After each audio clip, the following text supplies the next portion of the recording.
Bon matin tout le monde, bienvenue dans On Jase de chasse, de pêche, de plein air avec moi-même, Steph Monette. J'espère que vous allez bien.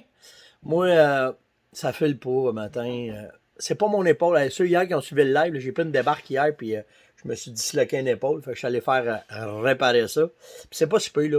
Ça se place, tranquillement. Mais je suis habitué, ça fait pas que c'est pas la première fois que je me disloque une épaule. Puis elle était pas sortie au complet. J'ai bien fait ça, mettons. Mais non, ça va quand même pas pire le matin. Fait que c'est pas mal moins pire que j'aurais pensé. Mais pourquoi je vous dis que ça va pas bien ce matin? Je suis atteint ce matin, sérieusement, d'une nécessité aiguë solide. Checkez ça en arrière.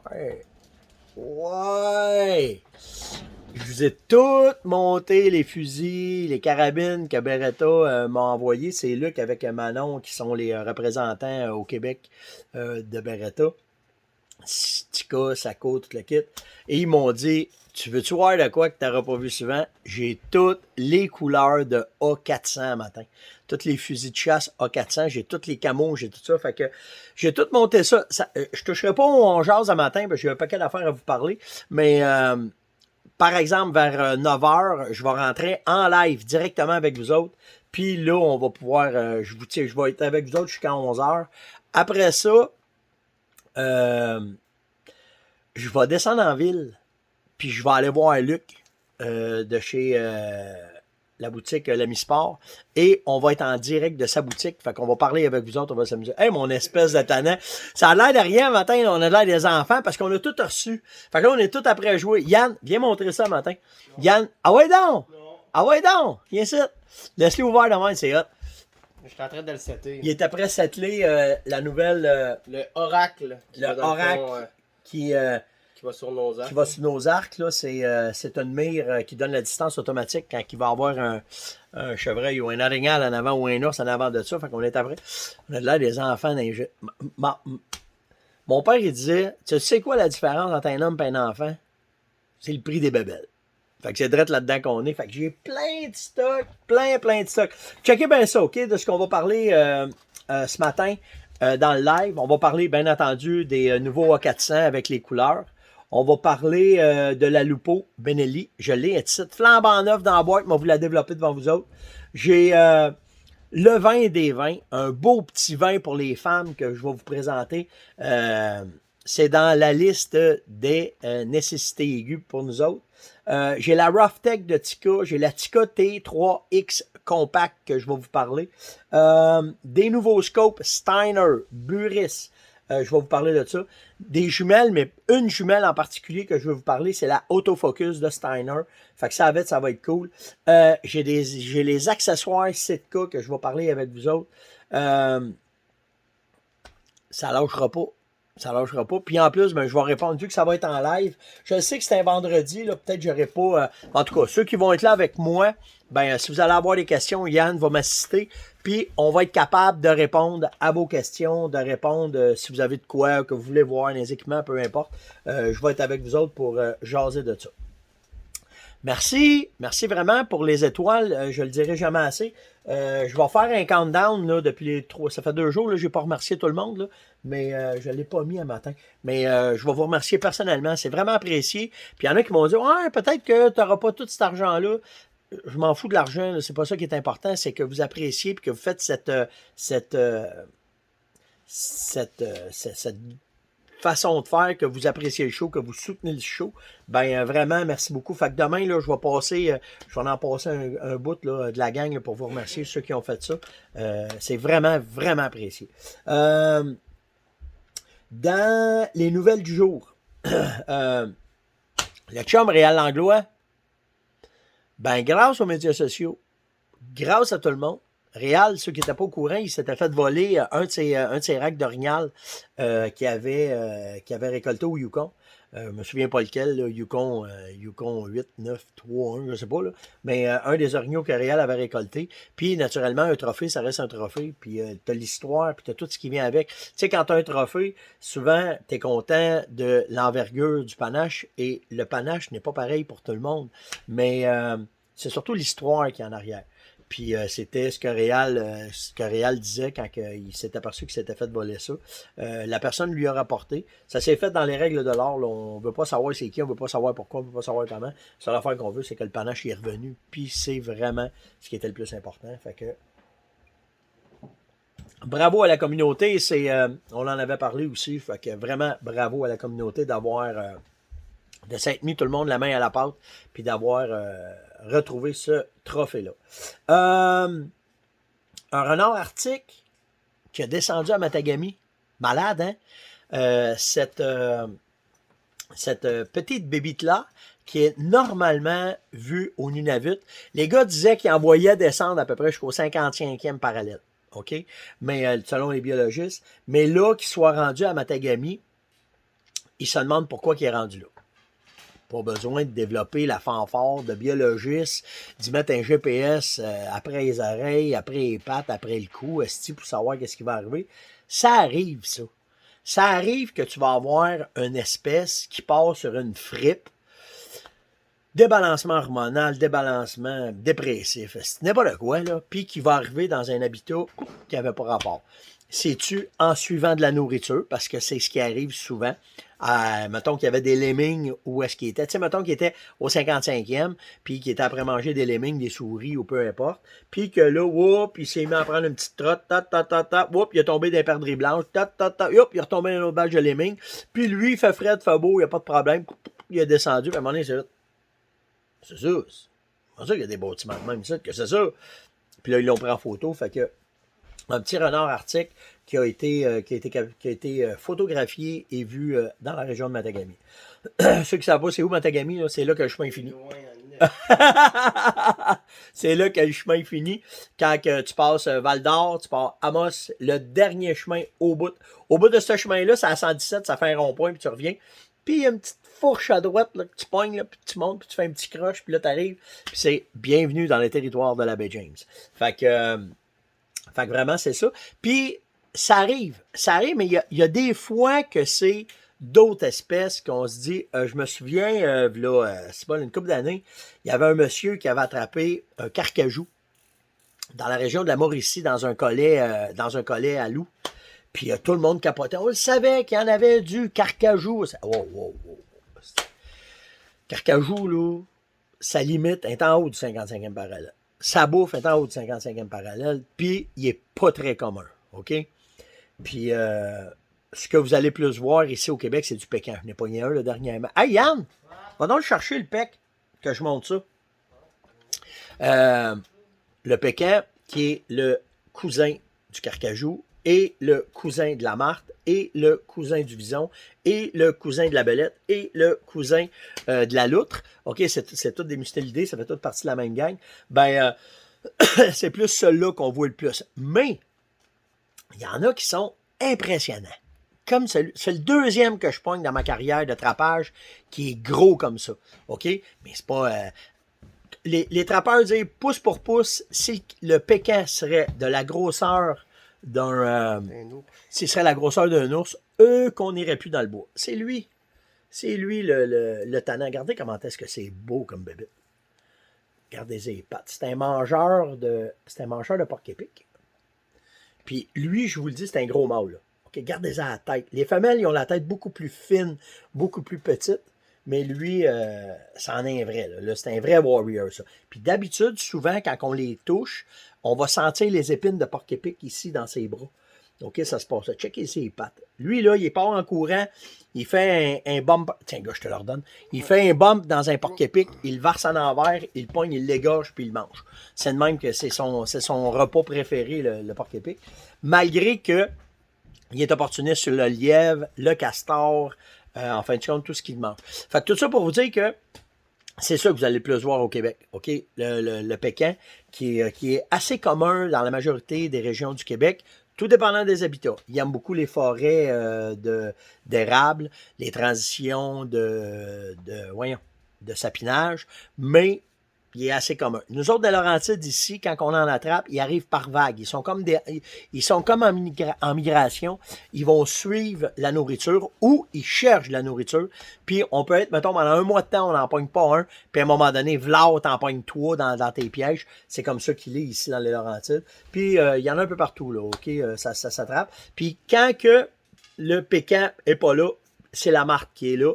Donc, les deux cohabitent et se fréquentent, mais normalement, ils ont chacun leur habitat vraiment à eux autres, puis ils vont travailler. C'est des petits prédateurs, vraiment des bons petits prédateurs, là, de vraiment nice. Luc m'a demandé comment tu mesures un crâne d'ours. Checkez bien ça. Ça, c'est un crâne d'ours. OK? Wow. OK, il flash plus. Les mesures du Boone & Crockett nous disent il faut que tu le prennes en avant, tu le prennes en arrière. OK? Puis ça ici, c'est bien important parce que ça va te donner. C'est mesuré en 16e de pouce. Donc, tu vas mettre de quoi ici, tu vas mettre de quoi ici. Tu vas incliner un peu ton crâne pour aller chercher le maximum de longueur du devant et du derrière. Fait que ça va te donner une mesure. Exemple, 12 et 6, 8. Et 6, 16. Ou 8, 16. En tout cas, peu importe. Puis là, la même affaire, tu vas faire sur la largeur. Tu vas aller chercher le maximum de largeur là, puis le maximum de largeur là. Et encore une fois, tu vas prendre cette mesure-là qui serait, mettons, 10 pouces. Et là, tu vas additionner la longueur et la largeur en 16e de pouce. Puis ça va te donner ton score de ton ours. Ce que nous autres, on utilise et qu'on s'est fait faire, parce que j'en ai mesuré un puis un autre à un moment donné, je vais tasser. Regardez, c'est ça que je vous disais. Flambette dans la boîte. Une belle loupeau. Je vais vous montrer ça tantôt. OK, dans le live, je vais tout vous montrer ça. Mais avant, je vais vous montrer. Tu restes là. On bouge pas. Et voilà. Bon. Ce que je veux vous montrer, c'est ça. On s'est fait faire ça. Quand on mesure. Attendez une seconde, là. Bon, comme ça. Quand on mesure, je vais le placer, là. Ça va être bien visuel, la patente, vous allez comprendre tout de suite. Ça comme ça. Ça comme ça. Ce qu'on a fait, c'est qu'on s'est fait une mesure. On a mis une règle dedans, OK, avec un 90 bien fait. Puis là, tu viens mettre ton crâne à côté. Puis ici, j'ai ma plate. Puis, c'est ça que ça donne quand que je les mesure. Fait que là, ben, en faisant ça, la seule chose, comme je vous disais, attendez, je vais mettre ça ici, vous allez comprendre. Ça marche-tu? Ouais, ça marche. Ça marche-tu? Ouais, ça marche. Bougez pas. Là, ça ressemble à faire des gadling en esti la matin. Là. Bougez pas. Prendre une boîte de balle. Ouais, avec la boîte de balle, c'est mieux. Fait que c'est comme ça qu'il faut qu'il soit. Exactement comme ça. Regardez l'inclinaison que j'y ai donnée avec la boîte de balle, puis ton crâne. Là, tu vas chercher le maximum là, puis le maximum là, puis là, ça te donne ta mesure. Ma mesure sur lui, c'est 11 pouces pile. Oh, tu vrai? Ah, Yann, il dit que la Horax, c'est malade en tabarnak. L'as-tu bien ajusté? T'as-tu réussi? Ah, voyons donc, toi! Ouais. Fait que aussi, puis le laser, tu peux-tu l'utiliser tout le temps? Ben, aussitôt que tu cliques sur le piton, dans le fond, c'est le laser. Où est-ce que le laser va? C'est là qu'il te donne ta distance. Ah, ok, parfait. Parfait. Fait que, ok, on va checker plus tard. Là, on va pouvoir en parler tantôt. Je vais pouvoir vous parler de ça parce que Yann va finir de l'ajuster, la nouvelle oracle là, que Burris fait. Fait que c'est ça que ça donne. OK, quand on mesure, là, ça donne directement comme ça.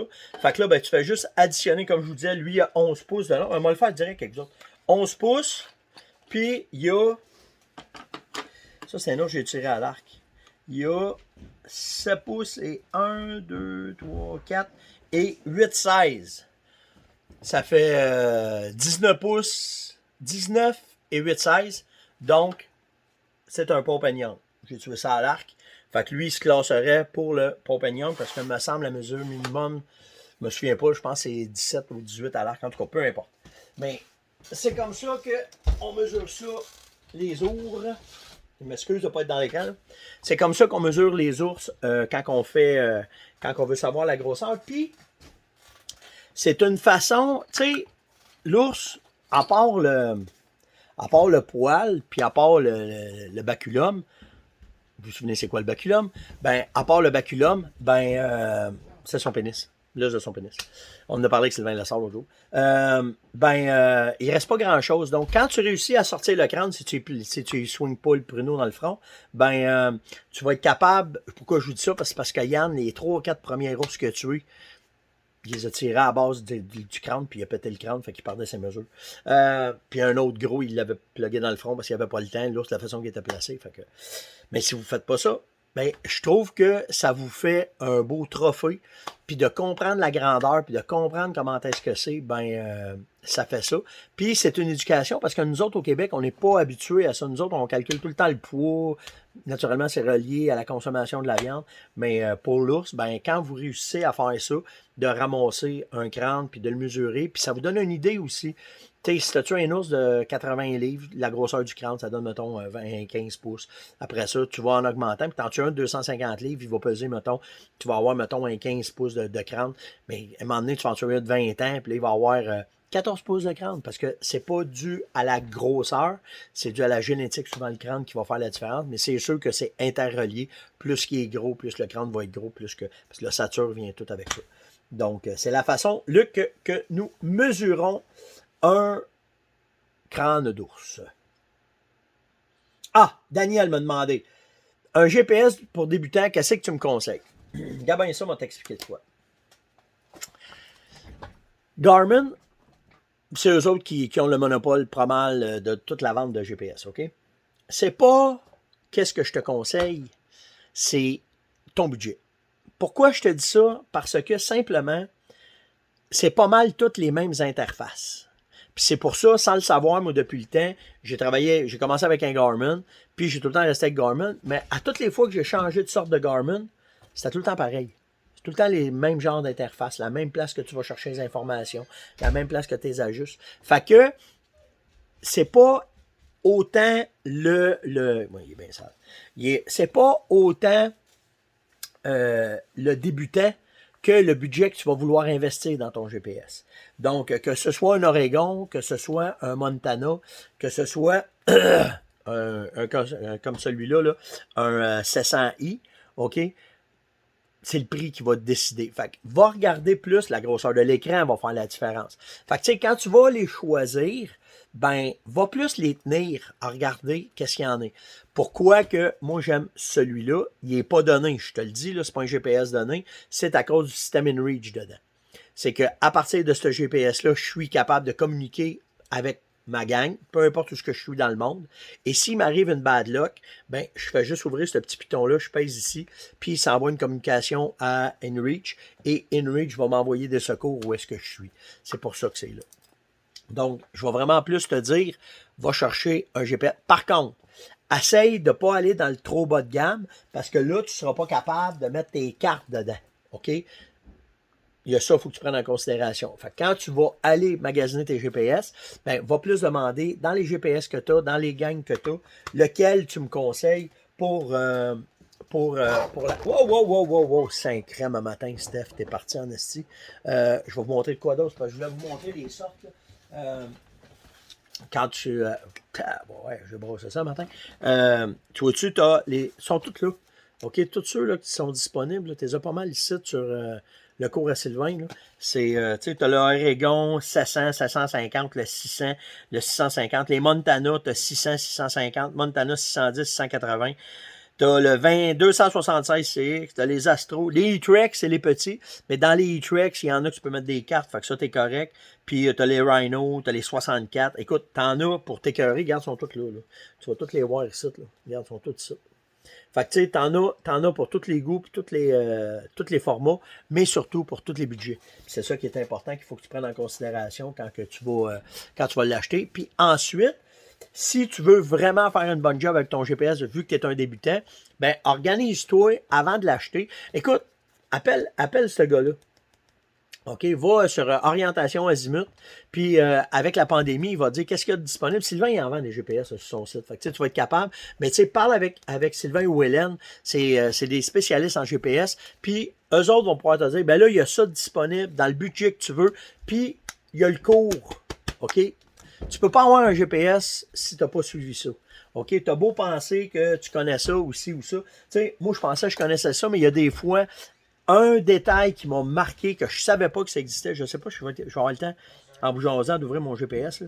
Mais une affaire qui m'a vraiment jeté à terre quand j'ai suivi la formation sur l'écran 7 pouces là, de Sylvain là, puis de Hélène, c'est que quand tu vas faire ton settlage de GPS, là, ah ouais le gros, ouvre. Quand tu vas faire ton séclage de GPS, tu peux avoir des cases qui apparaissent, OK? Puis tu peux décider ce que tu veux dedans, exemple, la température, l'heure, bon, le là, OK? Tu peux... non, comme ça, vous allez le voir, OK? Puis, en haut, ça, je capotais, c'est l'affaire la plus importante de votre GPS, la précision du GPS. Puis lui, quand il va aller chercher la captation, puis qu'il va venir vous dire, ici, il va vous dire, non, il va vous dire, dans la précision, là, il va vous dire à quelle précision qu'il vous donne. Ça m'est arrivé, là, en skidoo, la fin de semaine passée, on cherchait une place, puis je tombais pas dedans, puis ça arrivait pas. Puis à un moment donné, j'ai fait, regardons ta précision, j'étais à 150 mètres. À 150 mètres, là, c'est grand estique 150 mètres avant de trouver quelque chose qui est important. J'ai juste attendu un peu, puis tout de suite, mon GPS, poup, il m'a donné 2 mètres, 2 mètres. Ah, elle est là en train, poup, on a rentré, mais on a pu monter en motoneige. Mais imagine dans le bois, en motoneige, c'est quand même pas pire, parce qu'avec la neige, j'étais capable d'imaginer où il peut y avoir une trail. On savait pas si on était à 500 mètres ou 300 mètres, mais une fois que le GPS m'a donné une distance précise, parce que j'ai arrêté de bouger, puis là, il m'a bien capté, ben ça a été. Fait que tu sais, ton GPS, là, il faut que tu le connaisses assez bien pour qu'il puisse bien te servir, puis que tu sois capable, après ça, de bien l'utiliser. Puis ça, ben, ça prend un cours. Puis là, ben, avec la pandémie, ils ne peuvent pas en donner de cours en groupe. Ils ne peuvent pas prendre ton GPS. Fait qu'ils sont arrivés, vraiment, là, Hélène et Sylvain sont arrivés. Voyons, si, voyons, un défaut, non. OK. Ils sont arrivés avec ce cours-là que tu te fais venir et que tu es à la maison. Fait que, tu sais, les deux, là, ne peuvent pas aller un sans l'autre. Vraiment pas. Vraiment, vraiment pas, je te dis. Fait que, c'était à peu près ça. Ce matin, là, on jase. Ah, quand même, j'ai fait mon temps. Puis, hey, la question du jour. Avez-vous, tu sais, je vous ai parlé du renard, je vous ai parlé du pécan, je vous ai parlé du carcajou. Avez-vous, vous autres, fait une observation inusitée?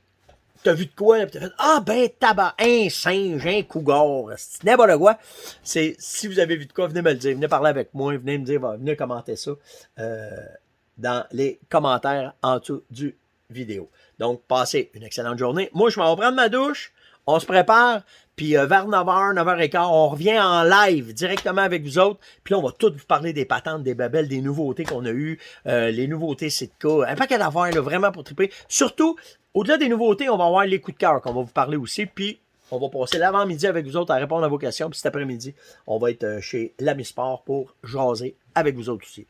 Donc, passez une excellente journée, faites un liker, partagez, invitez et surtout commentez, et on se voit tantôt. Ciao!